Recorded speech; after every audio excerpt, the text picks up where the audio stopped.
Hello दोस्तों, स्वागत है आपका आपके अपने YouTube चैनल पर इकोनॉमिक्स एंड जीएसटी क्लासेस। जैसा कि आप लोगों को पता है, हमारे जो लास्ट दो वीडियो थे वो हमारे इस टॉपिक से रिलेटेड हो गए थे, मनी एंड बैंकिंग। इस टॉपिक से रिलेटेड हमारा एक पार्ट रह गया था जो है इंपॉर्टेंस ऑफ मनी। अभी तक हमने जो डिस्कस किया हमने मनी के बारे में। हमने मनी की डेफिनेशंस पढ़ी, मनी के फंक्शंस पढ़े, बार्टर सिस्टम के ड्रॉबैक्स पढ़ लिए। आज का जो टॉपिक है वो हम पढ़ने वाले हैं कि मनी की क्या इंपॉर्टेंस है हमारे बीच में या इकोनॉमी में या सोसाइटी में। तो इसे समझने की कोशिश करते हैं। सबसे पहला है मेजरमेंट ऑफ इकोनॉमिक डेवलपमेंट। देखो, बात करें तो आज हम लोग ये कहते हैं कि अमेरिका एक डेवलप्ड कंट्री है, हम कहते हैं कि इंडिया डेवलपिंग कंट्री है। ये किसके बेसिस पर कहा जाता है? ये कहा जाता है हमारे नेशनल इनकम के बेसिस पर। पहला, और भी सोर्सेस है वो बाद में देखेंगे, लेकिन जो सबसे बड़ा मेजरमेंट का मेथड है वो है नेशनल इनकम। और नेशनल इनकम मॉनेटरी टर्म्स में कैलकुलेट की जाती है। अगर मनी नहीं होगा तो हम एक इकोनॉमी को कैसे मेजर कर पाएंगे कि उसका डेवलपमेंट किस लेवल पर चल रहा है? तो किसी कंट्री के इकोनॉमिक डेवलपमेंट का जो मेजरमेंट होगा वो हमारा डिपेंडेंट होगा मनी के ऊपर। क्यों? क्योंकि इसे मेजरमेंट करने के साथ साथ जो इकोनॉमी में कमियां हैं उन्हें आइडेंटिफाई करके हम दूर भी कर सकते हैं। अगर सपोज इकोनॉमिक डेवलपमेंट की बात करें तो पहले मेजरमेंट करना जरूरी है, और बिना मनी के इसे प्रॉपर वे में मेजर नहीं किया जा सकता। और अगर मेजर नहीं होगा तो हम इसे डेवलप भी नहीं कर पाएंगे। The next is investment and savings. वही थोड़ा सा याद करो कि अगर बार्टर सिस्टम होगा तो हम हमारे फ्यूचर के लिए सेविंग्स नहीं कर पाएंगे। जैसे कि आज हम देखें तो जैसे कि कोरोना में हमारे पास जो सेविंग्स है उससे काम चल रहा है, लॉकडाउन हो चुका है, इतना बड़ा इनकम के सोर्सेस कम है। तो अगर ऐसे में आपने कुछ इन्वेस्ट कर रखा है, सेविंग्स कर रखी है, तो आप अपने आप को फ्यूचर अनस्टेबिलिटी से बचा सकते हो। लेकिन अगर अब ये इन्वेस्टमेंट कब होगा? जब मनी होगा। अगर मनी ही नहीं होगा तो आप फ्यूचर के लिए किस तरीके से इन्वेस्ट कर सकते? जो हमारा थर्ड पॉइंट है वर्क डिवीजन एंड स्पेशलाइजेशन।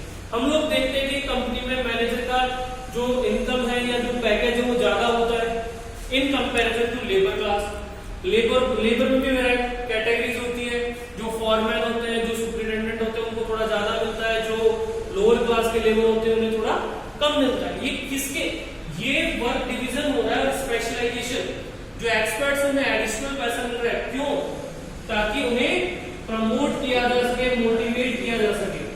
और ये किसके बेसिस पर होगा? मनी के बेसिस पर। वही बात करते हैं, अगर मनी नहीं होगा तो सबके सब लोग एक पोजीशन पर काम करने की वजह से हो जाएंगे। आपके पास जो स्पेशल नॉलेज और स्किल्स है उनका कोई यूज नहीं होगा, या आपको एक अलग से पहचान नहीं मिलेगी। तो ये जो वर्क डिवीजन और स्पेशलाइजेशन हो रहा है मनी, ये भी किसकी वजह से होता है? हमारे मनी की वजह से हो रहा है। नेक्स्ट आता है फ्रीडम इन इकोनॉमिक लाइफ। अगर बार्टर सिस्टम होगा तो आपको डबल कॉन्सिडेंस ऑफ बॉन्ड के लिए दूसरों के हिसाब से जिंदगी जीनी पड़ेगी। लेकिन अगर मनी है, मनी मतलब एक ऐसी टर्म जो हर जगह एक्सेप्टेबल है, मीडियम ऑफ एक्सचेंज है, तो उसे देकर आप अपनी लाइफ को किसी भी तरीके से जी सकते हैं। दैट मीन्स कि आपको जो भी चाहिए गुड्स एंड सर्विसेज वो आप अपनी नीड्स और रिक्वायरमेंट्स के अकॉर्डिंग ले सकते हैं बिना किसी प्रॉब्लम के। तो ये है हमारा इंपॉर्टेंस का fourth point, freedom in economic life. और ये भी पॉसिबल है हमारे मनी की वजह से। And the last is basis of social Prestige. कि आज हम कहते हैं यार वो आदमी देखो क्या जिंदगी जी रहा है, कोई यार देखो कितना बड़ा आदमी, कैसे उसके पास अच्छी कार है, रहने के लिए अच्छी जगह है, घर है, सुविधाएं हैं। तो ये जो सोशल प्रेस्टीज वाला जो पॉइंट है ये भी किससे डिटरमाइन होता है आज के टाइम में? मनी से। जिसके पास जितना पैसा है वो उतनी पावर पोजीशन वाला पर्सन होगा। सबसे बड़ी बात यह है कि प्रेस्टीज सोसाइटी में आज के टाइम में मनी ही डिफाइन करता है। आपकी पावर, पोजीशन और प्रेस्टीज को तीनों को ही जो शो करेगा वो होगा मनी। ठीक है, तो these are the importance of money. तो अब अपना जो नेक्स्ट टॉपिक है उसका नाम है सेंट्रल बैंक, और इसके साथ साथ इसके फंक्शंस भी पढ़े। देखो, समझने वाली बात यह है कि सेंट्रल का मतलब होता है एक ऐसा बैंक जो गवर्नमेंट का बैंक होगा या किसी भी कंट्री के जो सबसे एपेक्स लेवल पर काम करेगा, सारे बैंकों को कंट्रोल करेगा, क्रेडिट कंट्रोल करेगा, उसे हम कहेंगे सेंट्रल बैंक। फिलहाल देखो मैं रिजर्व बैंक ऑफ इंडिया, अब देखो अगर हम इसकी बात करें तो इसे इंडिया का सेंट्रल बैंक कहा गया, ठीक है। इंडिया का सेंट्रल बैंक होने के नाते इसके क्या रोल होंगे वो भी पढ़ेंगे, लेकिन फिलहाल ये समझने की जरूरत है कि किसी भी कंट्री का अगर सेंट्रल बैंक होगा तो क्या तो उसकी डेफिनेशन होगी और क्या उसके फंक्शंस होंगे, तो ये हम वन बाय वन डिस्कस करेंगे। तो स्टार्ट करते हैं अपना टॉपिक सेंट्रल बैंक। तो देखो बात करते हैं डेफिनेशन की। The central bank is an apex institution. बात करें तो एपेक्स का मतलब है जो सबसे ऊपर, जैसे कि अपना सुप्रीम कोर्ट जो है वो जुडिशियरी का सबसे एपेक्स इंस्टीट्यूट है, वैसे ही सेंट्रल बैंक जो है वो सबसे बड़ा और सबसे हायर इंस्टीट्यूट है इन अ कंट्री। किसी भी कंट्री में जो भी बात करें और इसमें विच इज ऑथोराइज्ड, और जिसे गवर्नमेंट ने या एक्ट ने पावर दे रखी है to control the monetary and banking system, कि किसी भी कंट्री में जो मनी सिस्टम चल रहा है उसे और जितने भी बैंक चल रहे हैं उन्हें कंट्रोल करने की जो पावर मिली हुई है वो किसे मिली हुई है? सेंट्रल बैंक को। तो शॉर्ट में समझने की कोशिश करते हैं कि वो संस्था या वो इंस्टीट्यूट जो किसी भी कंट्री में बैंकिंग या मॉनेटरी सिस्टम के लिए सबसे ऊपर काम करेगी उसी को हम सेंट्रल बैंक कहेंगे। कहा जाए तो जैसे कि घर में जो सबसे बड़ा होता है वो सब पर नियंत्रण रखता है, कंट्रोल रखता है, उसी तरीके से central bank is authorised, central bank को पावर दी गई है मॉनेटरी सिस्टम मतलब जो मनी एंड बैंकिंग सिस्टम है उसे और बैंकिंग सिस्टम को कंट्रोल करने की, ठीक है। तो क्या फंक्शंस होंगे? पहली बात तो इसे बनाया क्यों जा रहा है कि क्या ऐसा काम है जिसके लिए सेंट्रल बैंक की जरूरत होगी, तो ये कुछ फंक्शंस दिए गए जो कि एक सेंट्रल बैंक परफॉर्म करेगा, ठीक है। तो फंक्शंस में पहला है इशू ऑफ करेंसी। आज हमारे पास जो भी हमने बात की थी मनी, अब सिंपल पेपर में मैंने लिख दिया 100 रुपीज, तो क्या इसकी कोई लीगल वैलिडिटी है? नहीं है। क्यों? क्योंकि करेंसी इशू करने की जो पावर है, जो अथॉरिटी है, वो सेंट्रल बैंक के पास होती है। दैट मीन्स कि अगर हमने हमारी तरफ से कोई करेंसी इशू कर दी तो उसकी कोई लीगल वैलिडिटी नहीं होती। ध्यान रखना, करेंसी, अब वो क्वेश्चन याद आता है कि सर ये तो गवर्नमेंट इशू करती है, नहीं, करेंसी इशू करने की पावर सेंट्रल बैंक के पास होती है। कभी भी जो नोट होगा, जो करेंसी होगी, उसके ऊपर आप बैंक का नाम देखेंगे, कंट्री का नाम नहीं होगा। जैसे कि the reserve bank of India, जितने भी नोट होते हैं उसके ऊपर लिखा हुआ रहता है। अगर सपोज गवर्नमेंट इशू करती तो गवर्नमेंट ऑफ इंडिया लिखा हुआ होता है, ठीक है।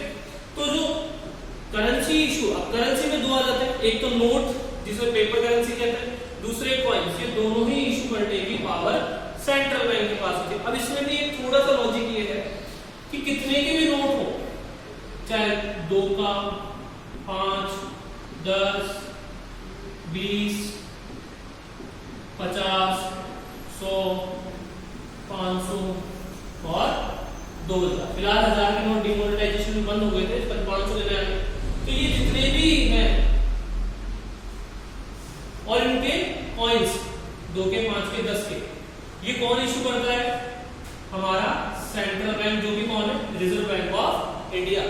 लेकिन इसमें जो 1 रुपए का नोट है वो हमारी सेंट्रल गवर्नमेंट इशू करती है। कौन इशू करेगी?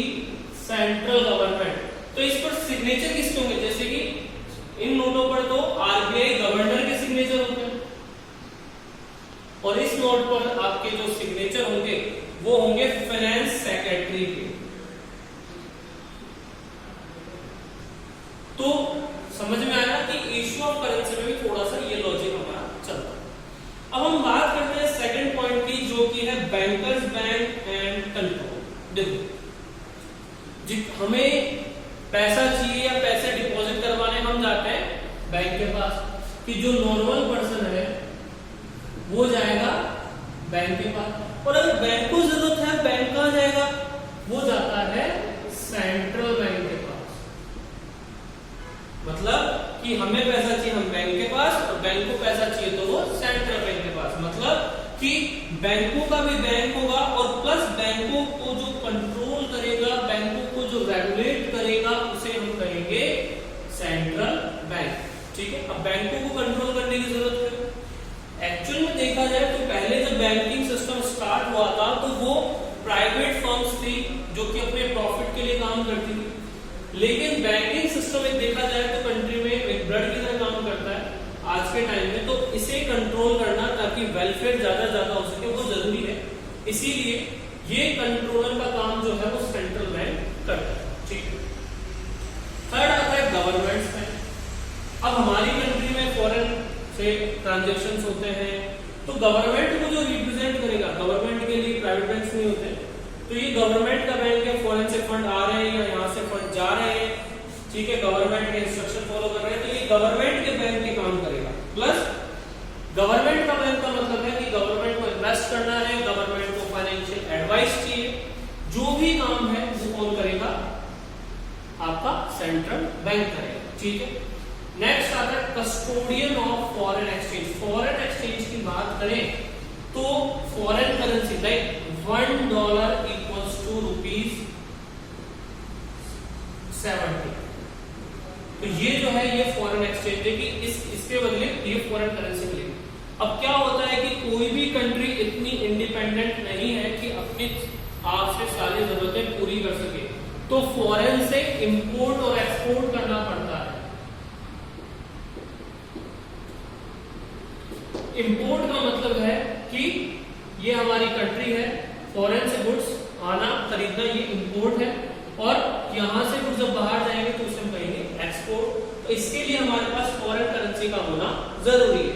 तो अगर सपोज लोग जो ट्रांजैक्शन करेंगे वो अपने पास रख लेंगे तो नुकसान ये होगा कि हमें बाहर से हायर प्राइसेस पर खरीदनी होगी, जिससे कि हमारा जो रुपया है उसकी वैल्यू डाउन हो जाए। तो इस फॉरेन करेंसी का जो कस्टोडियन का मतलब जिसकी कस्टडी में रखी जाएगी, जो सुरक्षा करेगा, वो होगा आपका सेंट्रल बैंक। तो कस्टोडियन आपको समझ में आया होगा कि फॉरेन करेंसी को रोक के रखने वाला, जब टाइम आए तब यूटिलाइज करने वाला, तो ये हमारा कस्टोडियन हो जाता है। ठीक है, नेक्स्ट आता है lender of the last resort. देखो, चाहे मुझे जरूरत हो, मुझे मतलब चाहे गवर्नमेंट को जरूरत हो, चाहे पब्लिक को जरूरत हो, चाहे बैंकों को जरूरत हो, तो सबका जो एंड सोर्स है किसी कंट्री का वो है सेंट्रल बैंक। कि जहां सबके पास, किसी के पास पैसा नहीं होगा तो किसके पास पैसा होगा, सेंट्रल बैंक के पास। ठीक है, तो सेंट्रल बैंक को इसलिए लास्ट रिसोर्ट कहा गया है क्योंकि यही वो सोर्स है जो कि एट द एंड आपको फाइनेंस की फैसिलिटी अवेलेबल करवाएगा। And the last is regulation and controller of credit। देखो समझना कि क्रेडिट की बात अब क्या होता है कि हर बार इकोनॉमी एक जैसे नहीं होती। हम एक वर्ड सुनते हैं कि मार्केट बड़ा मंदा चल रहा है, धीमा चल रहा है। क्या होता है कि देखो इसे हम समझने की कोशिश करते हैं।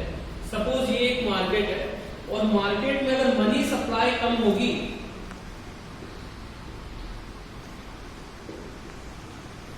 और अगर डिमांड ज्यादा होगी तो उसके रिजल्ट्स हमारी इकोनॉमी को बियर करने पड़ेंगे।